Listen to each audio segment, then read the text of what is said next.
AFR On Demand is brought to you by Breck Golf. Try Beaver Creek today, just 20 minutes from downtown Baton Rouge in the Zachary area. They've got a PGA Tour driving range, a short game practice area, 30 to 40-yard practice shots. It's a great place to chip and putt and practice if you don't have time for a full round. Book your tee time today, golf.breck.org, golf.breck.org. Off and running. After further review here on a Thursday, Musso in for Moscona.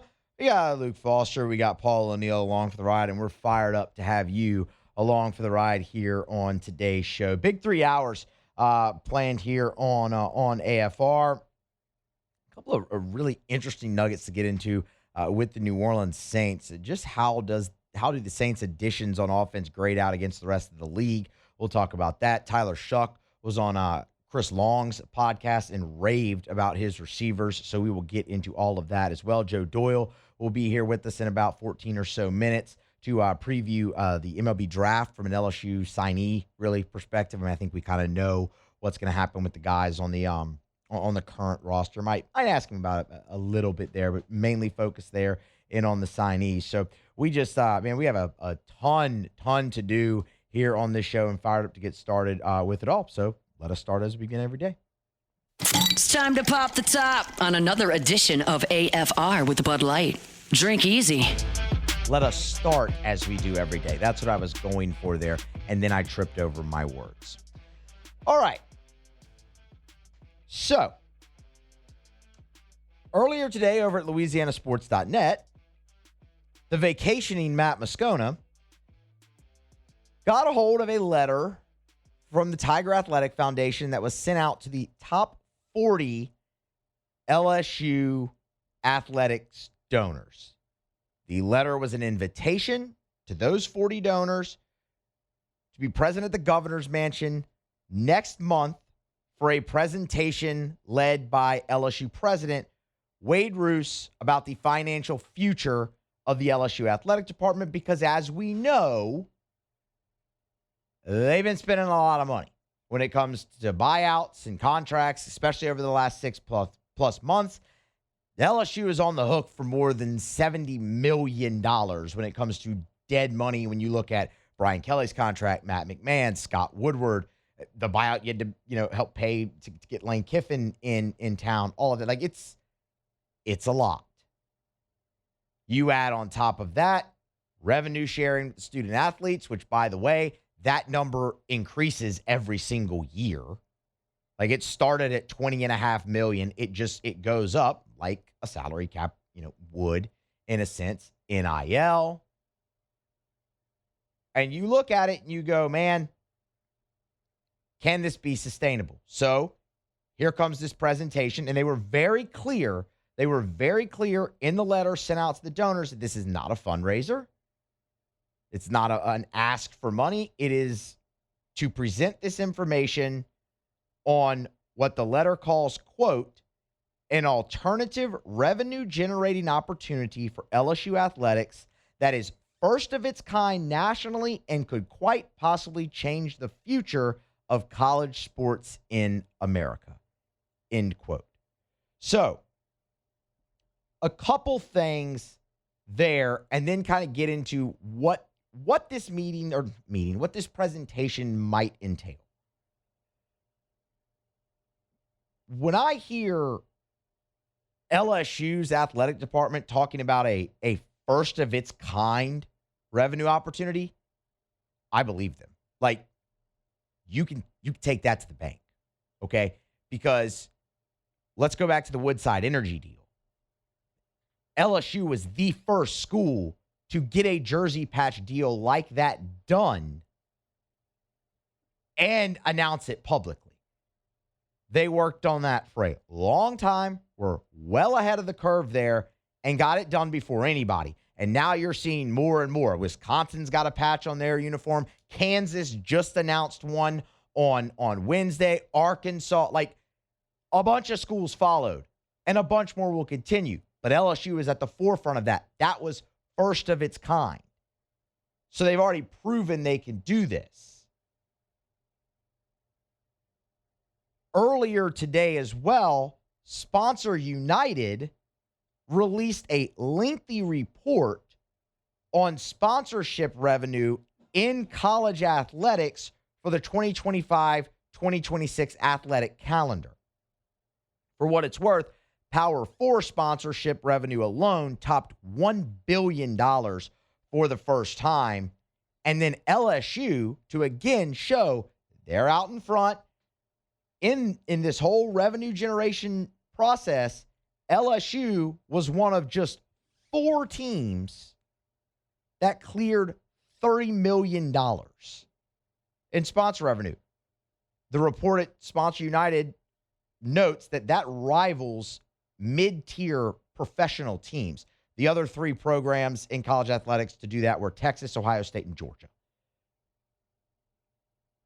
They are well out in front with first-of-its-kind deals. So when they say that, I believe them. Verge Ausberry, very shortly after he was named the athletic director at LSU, came on this show. He came on AFR. This was February the 18th. I went and looked it up earlier. And Verge was talking about like the new athletic director and what his focus would be in this new age of college athletics.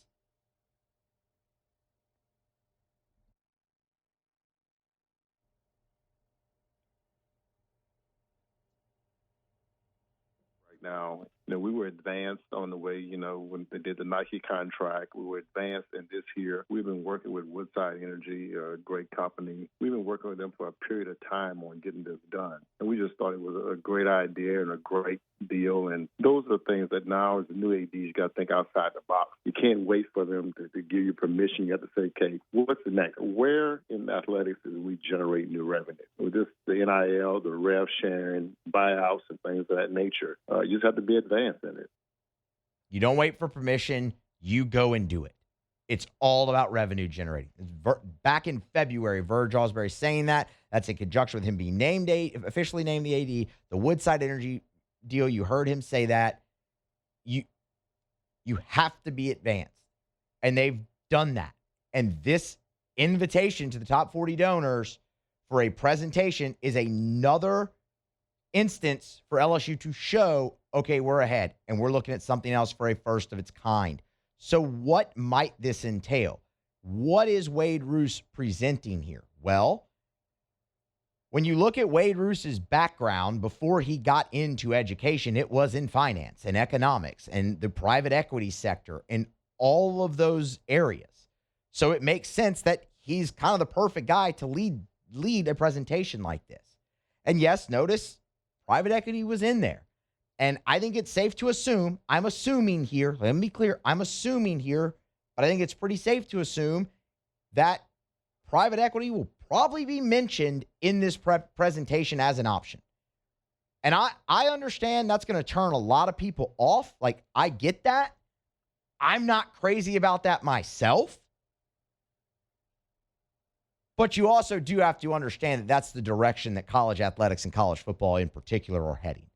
The Big 12, a few months ago, entered into a private equity partnership for the entire conference to generate revenue for their entire league. You've seen individual programs enter some type of private equity partnership as well. Michigan State has done that. Utah has done that. And there are others. So while, again, yeah, I understand that might turn people off. And I'm not telling you that's exactly, that's where this is definitely heading. But giving Wade Roos's background in that arena, he knows plenty about it. I think it's safe to assume that that'll at least be brought up as part of this. You're trying to find a way to sustain the spending in the athletic department, the increase in revenue share, the increase in the NIL market, and the asks there. It's just the direction that it's heading. And if it's the direction that college athletics and college football is heading, and you want to be competitive, then brother, you better be a part of that, or you better find a way to get something else in there that makes you competitive with those teams and conferences and programs that have signed deals like that. So I expect that to absolutely be part of it. But I would expect it to also be a multifaceted plan. with LSU being as prepared and as innovative as they've been in this space, I don't think this presentation is at all going to be something that they hitch their wagon to just one thing. So I would expect this to be multi-layered, and we'll obviously continue to track it the closer we get. Again, it's 2 different presentations that the donors can attend, August 3rd or August 5th.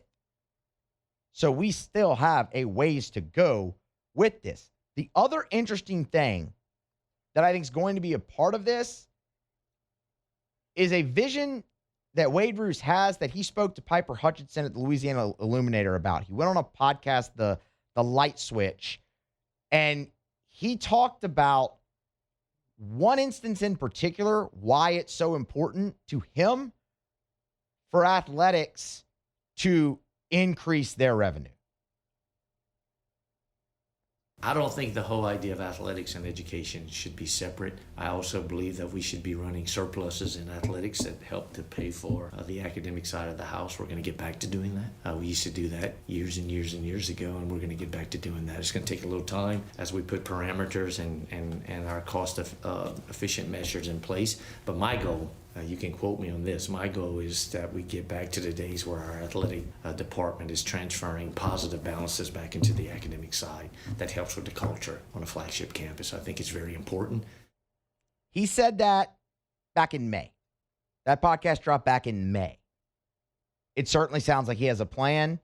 I would imagine this presentation is part of that plan to help athletics get back to being able to fund a portion of the academics at the university.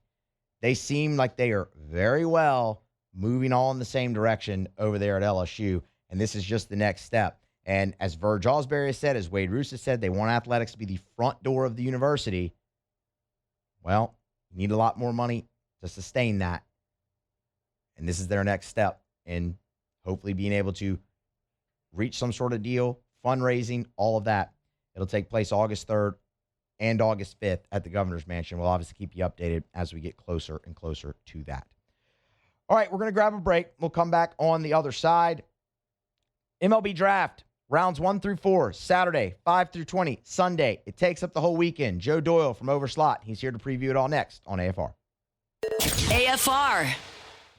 Buying or selling, commercial or residential, think real estate, think Darren James. You want an unbelievable customer service experience, you want Darren James. It's part of his core values for Darren and his team. Darren tells me all the time, as long as I've known Darren, he said, my goal one day is to put myself out of business. I want to create such a turnkey, seamless, easy process for people to be able to buy and sell homes that they don't even need me anymore. Well, as Darren continues on that path in the meantime, he's going to help you sell your home.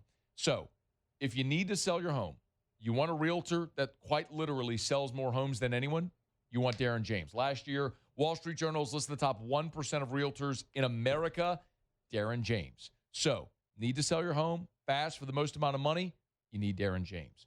335-7666, 335-7666, or agent225.com. Think real estate, think Darren James.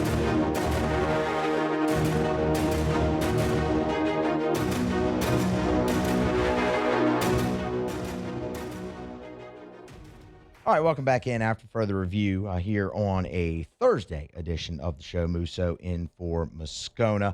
Linking up with Joe Doyle right now. Actually, we had a little bit of a technical issue with the video call, so we're just gonna give Joe a call on a cell phone. Of course, the MLB draft is this weekend. Saturday rounds 1 through 4. It's starting in the afternoon. Saturday's rounds 1 through 4. 1 through 4 for the MLB draft this weekend, and then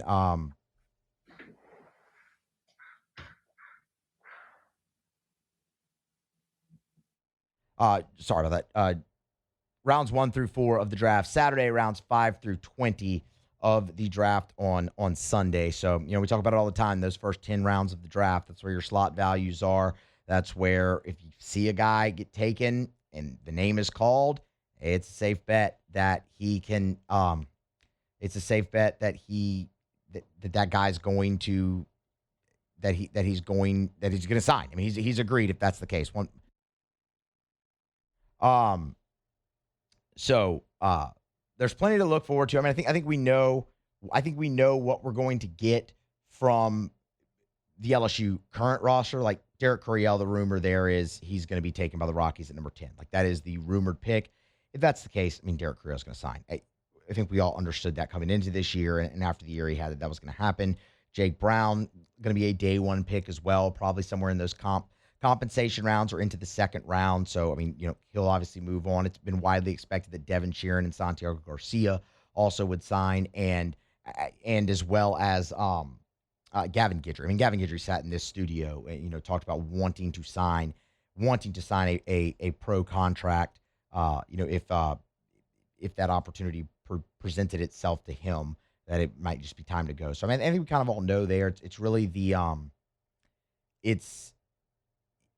it's really the signees that I think everybody wants to hear about. And as soon as we can get linked up with Joe, as soon as we get linked up with Joe, we can kind of get his take on that as well. I mean, and look, Joe's great. He's always on the show with us, and I think we talked to him for a little bit of a draft preview before the season, kind of like what's LSU's roster, where it stands, and now we can kind of look forward to the future there, with Joe Doyle. So we'll try to link up with him.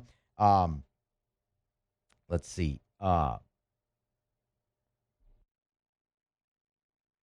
luck with Joe. Okay, all right. Let me pivot here momentarily. Then, last week, there was a report about Yam Madar and the potential for him to remain in Israel and not end up signing, fulfilling, coming to LSU. And that's kind of been reinforced now again. I mean, I don't know if you saw this. Jeff Goodman on Twitter last night had a little bit of an update on that and kind of confirmed that report. He said, it's not done. I'm trying to find the tweet here momentarily. Sorry, I had this for another. He said, never say never with Rick Stanberry on staff, but indications are Israeli 25-year-old Yam Madar will remain in Israel despite a lucrative offer to play for Will Wade at LSU. It would have been a tough get to get eligible. Obviously, he turns 26 there in December, so there's the age restriction. But that's kind of just a little bit of a confirmation, and man, that changes things a little bit for this LSU roster. I mean, it was going to be probably your top guard if this does indeed again come to pass that he ends up staying there. And there was a couple teams over in Israel that he was kind of already in conversations with per the early report. So file that away, man. It looks like Yam Madar is going to end up staying overseas and continue to play basketball there in Israel. Okay, we have Joe. We have Joe Doyle here now with us on AFR. Joe, sorry about those technical difficulties, man. How are you? It's all good, guys. How we doing?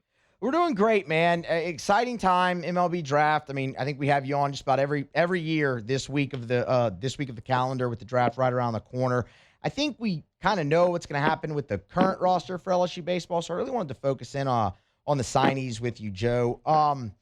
Let's start with a guy that I'm super intrigued by, and it's Lucas Naraki. Obviously, two-way talent there, man. I think a guy who LSU really, really felt good about getting to campus, and then after the MLB Combine, he's really shot up some draft boards. What's the latest you could tell us there with Naraki?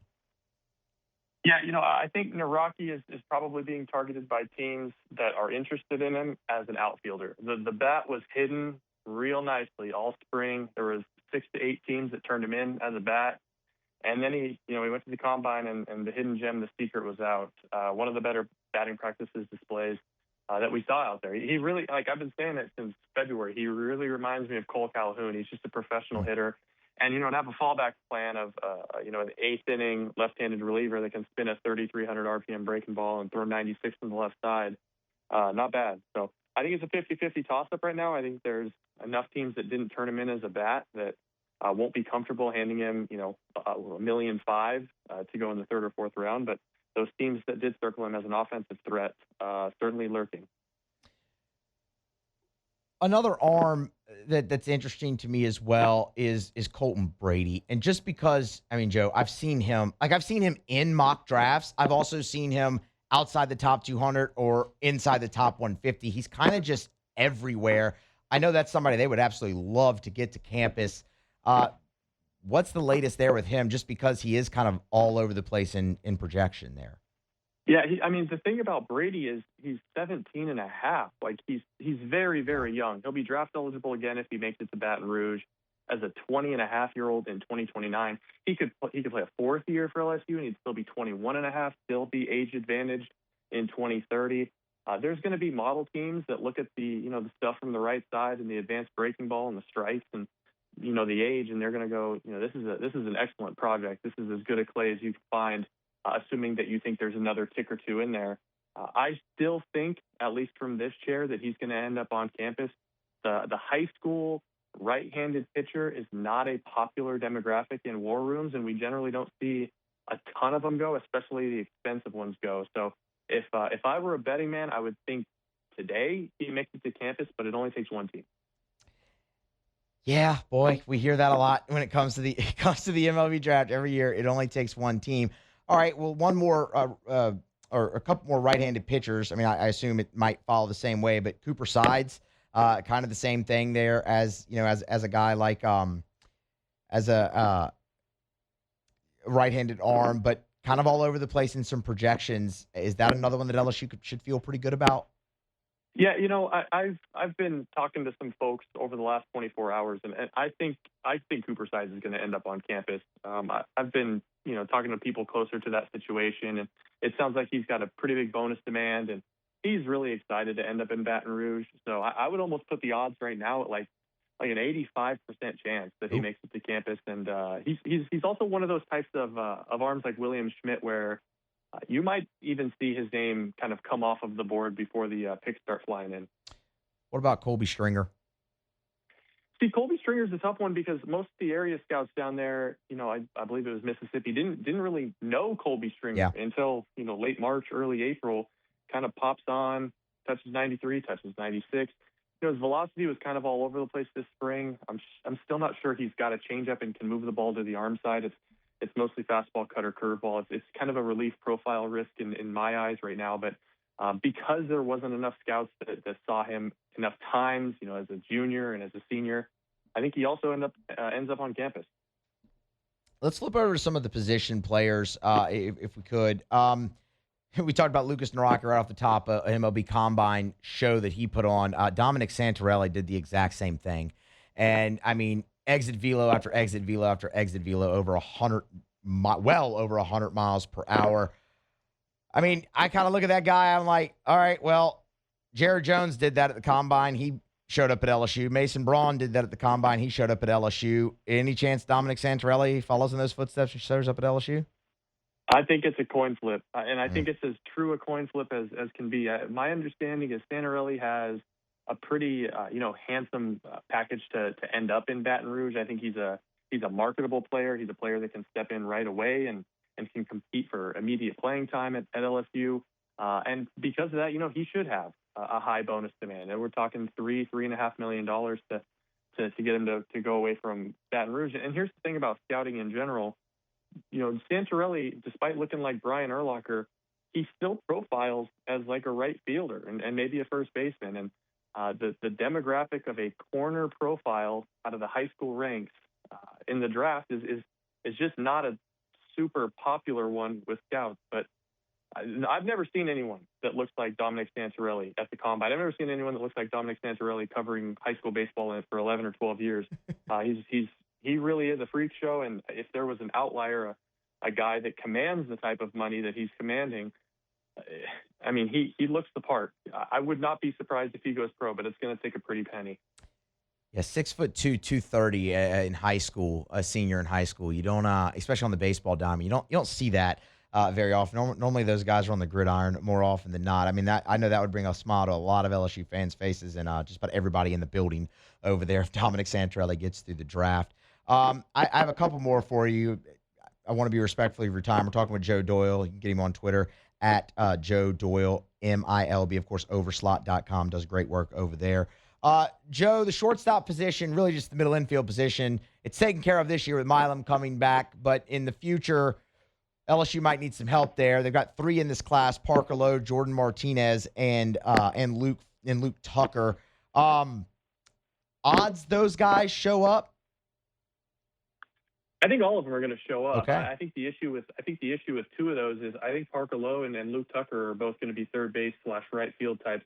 Jordan Martinez, a little twitchier, a little bit more athletic, a little bit more lateral range. Doesn't have the bat that Tucker and Parker Lowe do. But here's the thing: in the modern era of college baseball, you just reload. And if they don't have a shortstop, if they don't have a second baseman, if they don't have a third baseman, if they need a bat, LSU has the resources to go get Dawson Park, to go get Cade Kurland, and the transfer portal every summer continues to just put out more and more and more talent. So I don't know if they have a second baseman or shortstop of the future currently in this recruiting class, unless it's Jordan Martinez. And but I will say, if you're looking for power upside, if you're looking for impact production from the freshman class, Parker Lowe, one of my favorite kids in the class. I mean, humility, hard worker, tons of power from the right side, went through a dramatic swing change over the last 9 months, and it's really starting to pay dividends. And then Tucker, he's just got 6'4", left-handed, real third base chops. So not sure they're going to play the middle infield, but they're going to be lineup staples if they continue to develop. All right, I have 2 more for you. If you look at the top of LSU's class, the Logan Schmidts, the Hirschkorns, the Washingtons, the Murphys, Will Adams, if you look at the top of their class, who has the best chance to surprise and show up? I think it's definitely Hirschkorn because he's a high school right-handed pitcher. I mean, Adams, Washington, Murphy, the bats go, and especially the left-handed bats, they go, and especially the up-the-middle profiles, the center field profiles, the Anthony Murphys, the Malachi Washingtons. Those guys go because, that talent is a premium. So I think Hirschkorn is definitely the most likely guy to make it to campus out of that group. And then to be completely honest with you, not to be, a wet paper bag, I don't think there's a chance for most of the other guys to make it to campus. I think they're all going to go pro. Yeah, that's just kind of how it goes, right? I mean, they got gutted last year. They have a bigger class this year, but I mean, I know they're expecting to lose a few, probably close to an equal number that they did a year ago, if not a little bit more. Last one for you, Joe, and again, your time very much appreciated. A thought on the 2 that have pulled out, Nathaniel Davis and Braxton Beatty. What's LSU getting in those 2 players? Let's start with Beatty. Undersized, lefty, not going to be a guy that overpowers the opposition, but left-handed, up to 92, 3-4 pitches, tons of strikes, pitchability, sequencing, could pitch on Tuesdays, could start on Tuesdays right away, can give you good innings, could be a bridge guy, super advanced for his age. He's gone through some injuries in the past, so now that he's over that, he's developing again. The type of guy that shows up on campus and is an immediate left-handed option for Jay Johnson. Again, not overwhelming, not going to be a blow-it-by in the 7th or 8th inning guy, but he can bridge you from a starter to the 7th or 8th inning or pitch a midweek for you. Nathaniel Davis is he's an athletic freak, 6'2", 180, super twitchy, left-handed swing, still has quite a bit of physicality and physical maturation in front of him. I think he's going to put on 10 or 15 pounds over the next 2 years and really begin hitting the ball hard. He's already hitting the ball super hard for a guy his size. Some hitability, there's some pitch selection skills there that need to kind of be refined and cleaned up a little bit, but he is among the, better high school outfield prospects that has shown up on campus. He's from my standpoint, he's a better prospect than Jake Brown was at this same junction as a hitter. So it's hard for me to say Nathaniel Davis is going to carve out a full-time role with some of the outfielders that LSU has coming in 2026. But I would expect him to potentially be the starting center fielder at LSU in 2027. That's high praise, man, especially given the player that Jake Brown ultimately ended up turning into. I know everyone here is very excited when Nate Davis ended up pulling his name out. Joe Doyle, overslotbaseball.com, the Overslot Podcast. Go get subscribed up over there. Joe Doyle, MILB on Twitter X. Joe, we appreciate the time as always, man. We'll be in touch. All right. Sounds good, boys. That is Joe Doyle. Appreciate him for sticking through the brief technical difficulties that we had there. That's strange, man. We do video with Joe every time, and we've never we've never had any issue. But, he was a good sport about it, stuck through it with us. It's greatly appreciated. We're going to grab a break. We're going to come back. We're going to come back on the other side and go around the SEC. But first, a word about Shawbills. Brought to you by Shawbills Tire and Auto Service, ShawbillsTire.com. 18 locations in South Louisiana. Find the location nearest you at ShawbillsTire.com. Bumper-to-bumper auto service and name brand tires at wholesale prices. They will always find a way to get you the best possible price for the best possible tires on the road. That's what they do at Shawbills. And when they get you in by selling you the best tires, the cheapest price possible, they're going to treat you like family, and they're going to treat you so good, you're going to keep coming back year after year after year every time you need anything for your vehicle. Tires rotated, oil changed, check engine light on, brakes squeaking, whatever's wrong with your vehicle, bring it to Shawbills. Let them give it the once-over, and you can always schedule online, so it's convenient. ShawbillsTire.com. Find the location nearest you at ShawbillsTire.com. Shop tires online at ShawbillsTire.com. Be sure to ask about the Shawbills credit card as well, because you can save $50 off your first purchase when you use the Shawbills credit card only at Shawbills. All right, we're going to grab a break. We'll come back on the other side. We'll go around the SEC. Also, a couple talking heads giving their thoughts on the pressure that Lane Kiffin faces this year. Is he under the most pressure of any LSU, or any SEC coach in recent memory? I want to dive into that a little bit later on as well, and plus a couple thoughts about the Saints and their offense after a new weighted average came out that has them in some pretty good company when it comes to the offensive side of the football. So we still have to get to all of that as well. We'll take a break and go around the SEC next here on AFR. AFR. AFR is brought to you by the Watermark Hotel and the Renaissance Hotel, two beautiful hotel properties in Baton Rouge, the Watermark downtown, the Renaissance Southtown right there on Bluebonnet. And when it comes to hosting your event, both the Watermark and the Renaissance are perfect. The Watermark is a gorgeous, elegant spot in downtown Baton Rouge. That wedding reception, that smaller gathering, that meeting space, they can do it. They've kept so much of the history and tradition of that iconic building while modernizing it. The Gregory is a great restaurant inside of the Watermark as well.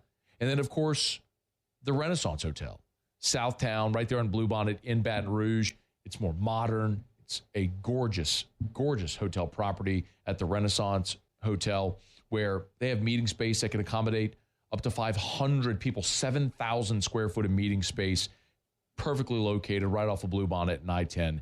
It's the Watermark and Supper Club, BTR.com. One of the things about Supper Club that I love is if you want to go to Supper Club and be a baller, you can do it. You want to go to Supper Club and order a $5,000 bottle of Chateau Lafite Rothschild, you can do it. You want to go have $400 shots of cognac, you can do it. You can have experiences at Supper Club that usually are reserved for Las Vegas and New York and Paris and Abu Dhabi. Like, that's here in Baton Rouge. But the thing you got to remember as well, if you want to go to Supper Club and have the best steak of your life and have a few appetizers, a dessert, bottle of wine, you can do it as affordably as any other restaurant in town. But the experience at Supper Club is unmatched. Introduced open seating at the bar, first come, first serve. So if you knock off of work, you want to head by Supper Club, you can walk in without a reservation, see if you can grab a bar stool or a table by the bar as well. Have a great dinner, maybe cocktail, close some business. Book your reservation, supperclubbtr.com, supperclubbtr.com.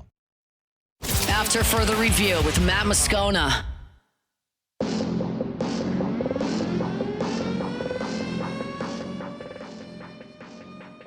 All right, welcome back in, I should say, after further review here on a Thursday. Musso in for Moscona. We got to move. We got to move pretty quickly here. So let's go ahead and hit it. Let's go around the SEC. Around the SEC, bringing you the biggest news from the nation's best conference. The Georgia Bulldogs. Georgia, they have extended coordinators Glenn Schumann and Mike Bobo. That, according to Mark Weiser of the Athens Banner Herald. Bobo's contract will now end in 2028. He will make $2.2 this season. It will escalate to $2.4 million by the end of that deal in 2028. Of course, Georgia's offense, 32 points per game, Bobo, a finalist for the Broyles Award last season. Glenn Schumann, his contract will now run through January 31st, 2029. He'll make $2.2 million this season, and that will also escalate to $2.4 million by the end of the deal. He took over as defensive coordinator in 2022, has been in Athens since 2016, and was with Kirby Smart at Alabama. The Ole Miss Rebels. Ole Miss has landed a commitment from tight end Colton Johnson for the class of 2027. He's out of the state of Tennessee. 6'4", 230-pound prospect, chose the Rebs over Indiana, Florida State, Alabama, Tennessee, and others. 36 receptions, 615 yards, and 4 tuds in his most recent high school season. A 3-star, number 35 ranked tight end in the 2027 cycle. The Tennessee Volunteers. Tennessee baseball note here. They've landed a commitment from former Clemson pitcher Hayden Simerson, who's 1-2 with 4 saves a year ago, an ERA of 3.62. Struck out 46 in 32 1/3 innings pitched across 19 appearances. He is a considerable draft risk. Draft again starts this Saturday, but if Tennessee can get him through Saturday and Sunday, he'll be on Rocky Top for the 2027 baseball season. The Texas Longhorns. And 5-star power forward Marcus Spears Jr. has reclassified to the class of 2026 and committed to the Texas Longhorns. Of course, he's out of Plano, Texas. Chose the Longhorns over LSU, really, but there were other suitors as well. Number 4 overall prospect, number 2 power forward, number 1 player in Texas to the 2027 class. He will reclass and join the Longhorns in the class of 2026.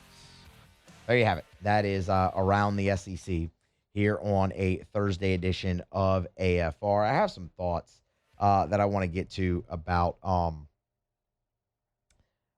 Marcus Spears Jr. and picking Texas there. But first, before we do that, a word here from Lee Michaels Fine Jewelry. Quick reminder about Lee Michaels Fine Jewelry, lmfj.com, lmfj.com for Lee Michaels Fine Jewelry. They're the best. If you are, gentlemen, thinking about popping the question and you're thinking about where am I going to go buy that diamond, I want you to consider this. There are places that will sell you man-made lab diamonds, but what are you buying? It's according to its makeup and characteristics, sure, diamond. But is it going to hold its value? Like, is that the way you want to say, I love you, I want to spend the rest of my life with you? Go to Lee Michaels. Go to Lee Michaels. Walk in the door. Experience the thing I talk about all the time, which is the Lee Michaels experience. It's Lee Michaels Fine Jewelry with 10 locations. Baton Rouge, 2 locations in Baton Rouge. New Orleans, Lafayette, Shreveport, Mississippi, Texas as well. 10 locations across 3 states. It's Lee Michaels Fine Jewelry. Thrill her, gentlemen. Thrill her with a gift in the red box from Lee Michaels Fine Jewelry. So just a quick thought on Marcus Spears Jr., heading to Texas. I can't say that I'm at all surprised, really, by this. Man, would you have loved to have him at LSU, being a legacy, the great career that Marcus Spears, Swagoo obviously had at LSU, national champion, goes on to the great career in the NFL. But, I mean, the fact is, Marcus Spears Sr., obviously after his time at LSU, spent the bulk of his NFL career with the Dallas Cowboys and has since remained living in Texas, in that area. And Marcus Spears Jr., I mean, his whole life has been spent in Texas. Like the Texas Longhorns, that is his in-state school. Like that is the school. And it also helps as well that his older sister Carrie is a standout volleyball player at the University of Texas for one of the premier volleyball programs in America.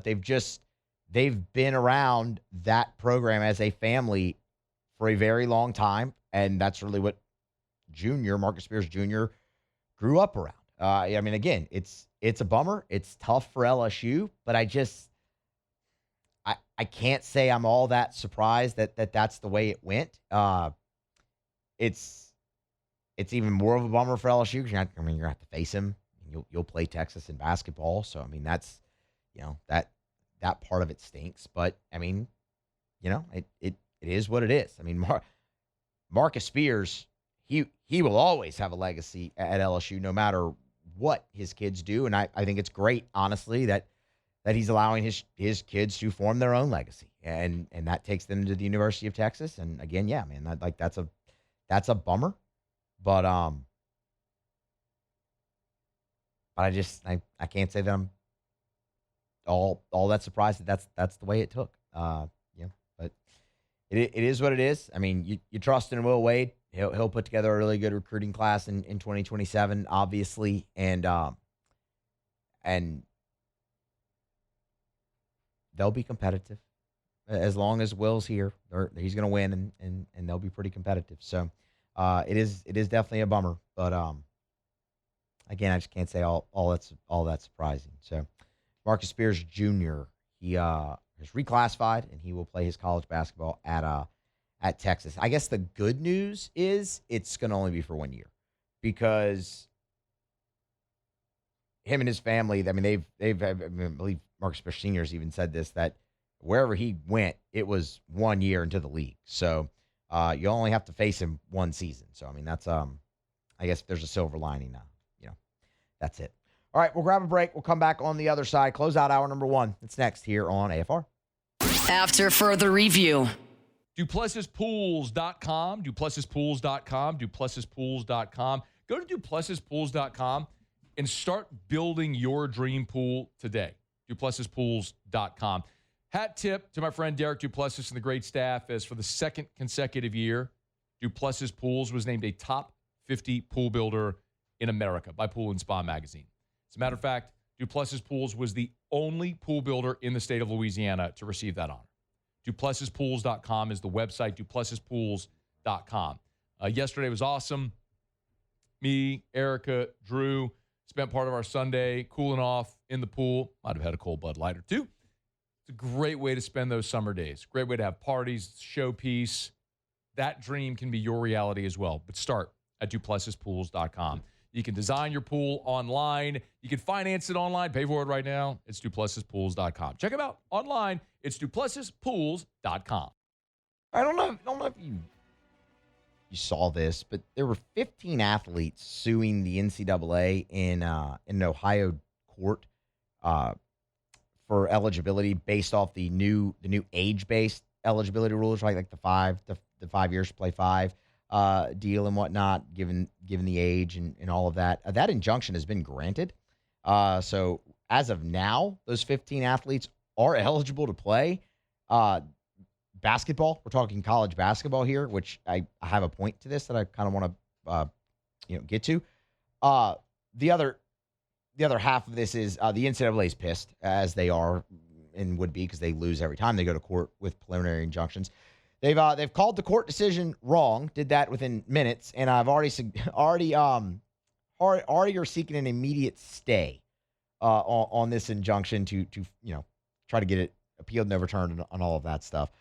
The interesting part about this is one of the more prominent athletes that is suing is a power forward committed to Xavier, Philippe Borovokanin.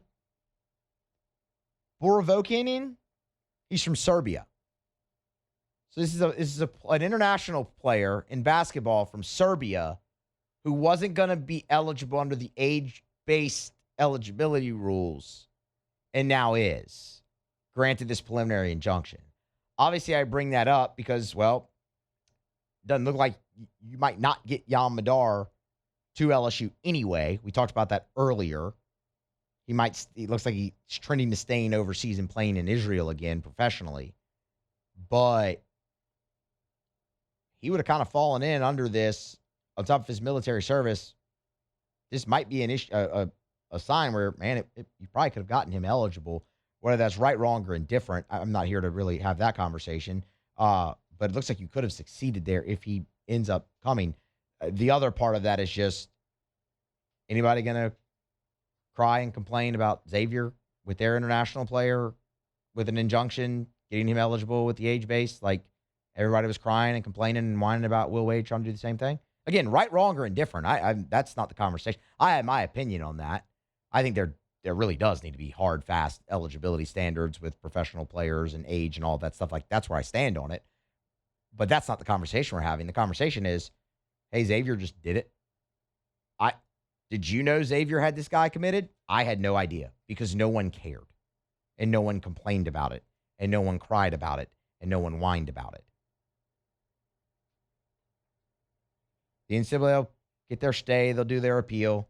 I'm sure they'll lose in court again because it's just what they do. And I'm sure all 15 of these guys will end up being eligible for the upcoming basketball season. But just file that away because what's still on the table for LSU is R.J. Luis, and you already saw James Najee from Baylor end up at another school. So he's a George Mason now. File it all away. Hour 2 of AFR is next. After further review. Brought to you by Relief Windows and ReliefWindows.com. You know, when we talk about Relief Windows every day, I always say windows, doors, siding. And now shutters as well. They do your indoor shutters. Same thing as the windows. Custom made, measured to fit your windows, custom fit for your windows, lifetime warranty on your windows, your shutters. But Brandon, you often hear say their number one product is customer satisfaction. And that's not just a catchy line. That's not a cliche phrase. Have an experience with Relief Windows and you'll understand.